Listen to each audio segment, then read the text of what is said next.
नमस्कार दोस्तों। GST registration process में एक बदलाव गवर्नमेंट ने नोटिफाई किया है। क्या है वो बदलाव, आइए देखते हैं। नोटिफिकेशन जो आया था आज से 2 से 3 दिन पहले नोटिफिकेशन आया था 26 को, नोटिफिकेशन नंबर 26। इस नोटिफिकेशन में उन्होंने जीएसटी रजिस्ट्रेशन रूल्स जो है रूल नंबर 8 और रूल नंबर 9 उनमें कुछ बदलाव किया है। बेहद इंपॉर्टेंट बदलाव है। क्या है वो बदलाव, अगर आपको हो सकता है थोड़ी सी अगर वॉइस में आवाज में आपको दिक्कत आ रही हो तो आप हेडफोन प्लीज यूज कर सकते हैं, जिससे आपको किसी भी प्रकार की कोई इंटरप्शन नहीं होने वाली है दोस्तों। तो आइए देखते हैं क्या चेंज गवर्नमेंट लेके आई है।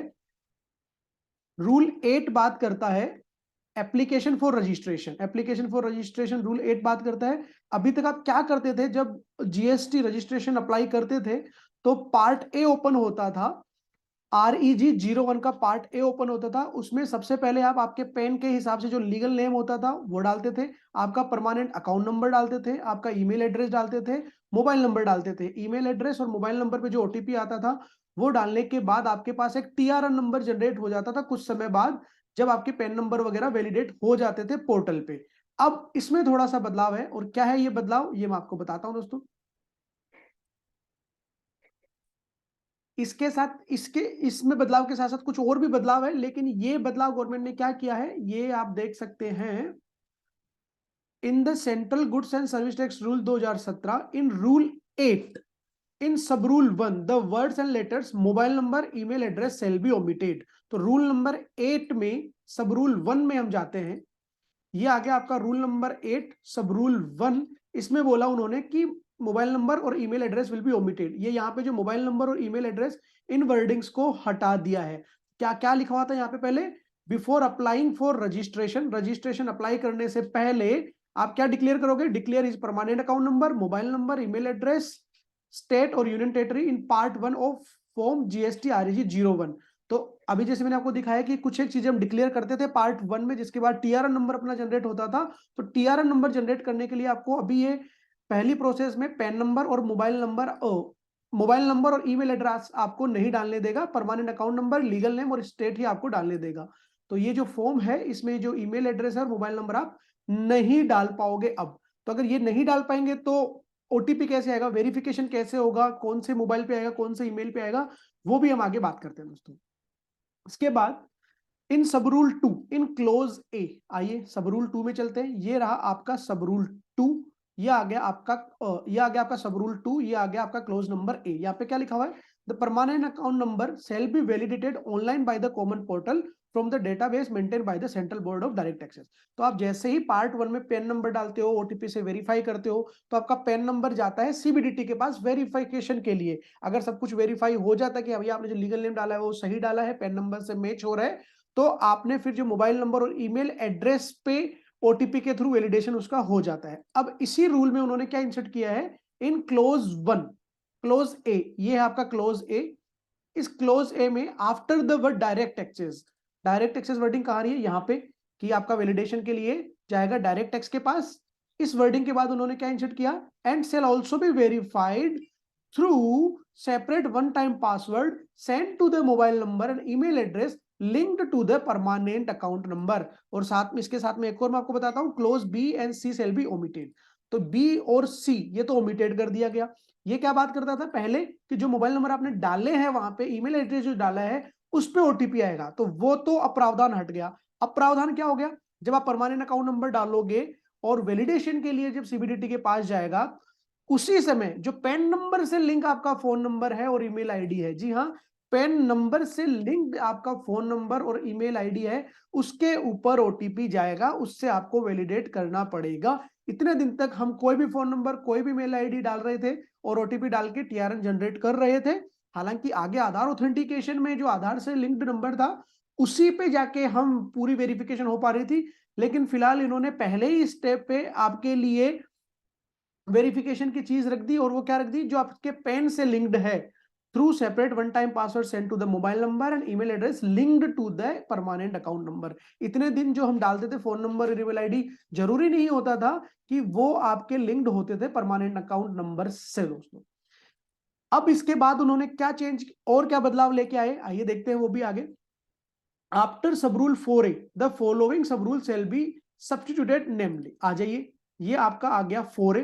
4A में पहले बात करता था कि बायोमेट्रिक बेस्ड आधार ऑथेंटिकेशन वगैरह होगा, इसके बारे में ये बात करता था। इस तो 4A में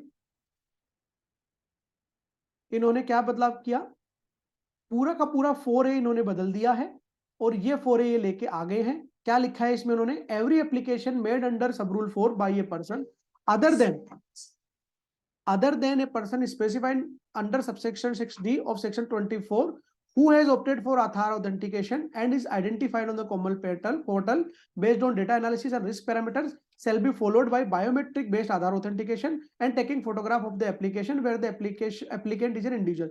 कुल मिला के उसने बोला कि गवर्नमेंट का जो फैसिलिटेशन सेंटर होगा वहां पे आपका आधार ऑथेंटिकेशन होगा बायोमेट्रिक बेस्ड, साथ में आपकी फोटोग्राफी ली जाएगी, ओरिजिनल जो डॉक्यूमेंट होंगे वो भी आपको वहां पे अपलोड करने पड़ेंगे। ये जल्दी ही जीएसटी पोर्टल पे, अभी इन्होंने एप्लीकेबिलिटी जीएसटी पोर्टल के अंदर ही बदलाव लेके नहीं आए हैं, लेकिन गवर्नमेंट ने अपनी मंशा साफ कर दी है कि बहुत जल्द ये ऐसा प्रावधान भी लेके आने वाले हैं। उसके बाद ये नेक्स्ट रूल में इन्होंने बदलाव किया, रूल नंबर 9 में इन्होंने बदलाव किया। रूल नंबर बात करता था टाइम लिमिट की, उसमें क्या था, अगर आपने आधार ऑथेंटिकेशन कर दिया है तब तो 7 दिन में असेसिंग ऑफिसर को या तो अप्रूवल देनी होती थी या क्लेरिफिकेशन फाइल करनी होती थी। अब इन्होंने क्या बदलाव कर दिया कि आधार ऑथेंटिकेशन आपने कर दिया है, मान ली आपकी बात, पहले जब आधार ऑथेंटिकेशन हो जाता था तो फिजिकल वेरिफिकेशन की बात नहीं आती थी, बट इन्होंने अब एक लाइन इसमें एक्स्ट्रा इंसर्ट कर दी 9 के सब रूल 1 में क्लोज ए के बाद एक डबल ए करके एक और क्लोज इंसर्ट कर दिया। उसमें इन्होंने ये लिखा कि भले ही आपका आधार ऑथेंटिकेशन हो गया हो, आधार ऑथेंटिकेशन होने के बाद भी अगर सिस्टम ने आइडेंटिफाई किया कि आपका फिजिकल वेरिफिकेशन हो सकता है, तो पहले होता था कि आधार ऑथेंटिकेशन के बाद फिजिकल वेरिफिकेशन नहीं होना होता था, अब हो सकता है कि आधार ऑथेंटिकेशन के बाद भी सिस्टम आइडेंटिफाई कर सकता है कि नहीं भैया इस एसएससी का तो फिजिकल वेरिफिकेशन होगा। अगर ऐसा होता है तो टाइम लिमिट जो मिल जाएगी असेसिंग ऑफिसर को वो 7 डेज की बजाय 30 डे की मिल जाएगी, चाहे अप्रूव करने की हो या फिर क्लेरिफिकेशन फाइल करने की हो। 30 डेज की टाइम लिमिट असेसिंग ऑफिसर को मिल जाएगी, भले ही आपने आधार ऑथेंटिकेशन कर दिया हो, बशर्ते पोर्टल ने आपको फिजिकल वेरिफिकेशन के लिए ऑप्ट कर लिया हो। तो ये काफी सारे बदलाव आए हैं जीएसटी रजिस्ट्रेशन प्रोसेस को लेके, इसको मैं समराइज कर देता हूं। जब हम पार्ट ए भरते थे उस समय ईमेल एड्रेस फोन नंबर खुद से जो भी होता था वो डाल देते थे, अब ओटीपी आएगा, आपको ईमेल एड्रेस फोन नंबर डालने की जरूरत नहीं पड़ेगी, ओटीपी आएगा आपके पैन नंबर से लिंक्ड ईमेल एड्रेस और फोन नंबर पे, उसके बाद वेरिफिकेशन होता है अगर तो टीआरआर नंबर आपका जनरेट होगा।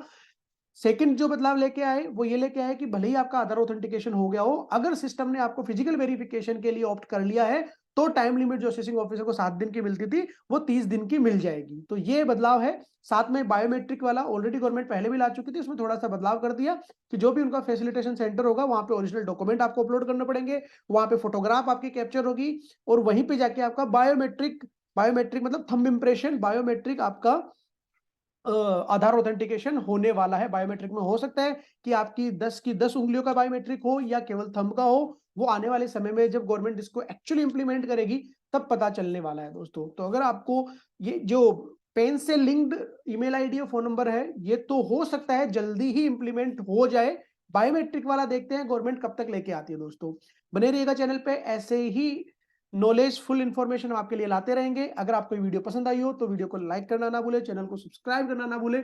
मिलते हैं नई वीडियो में नई जानकारी के साथ। Thank you so much. जय हिंद, जय भारत।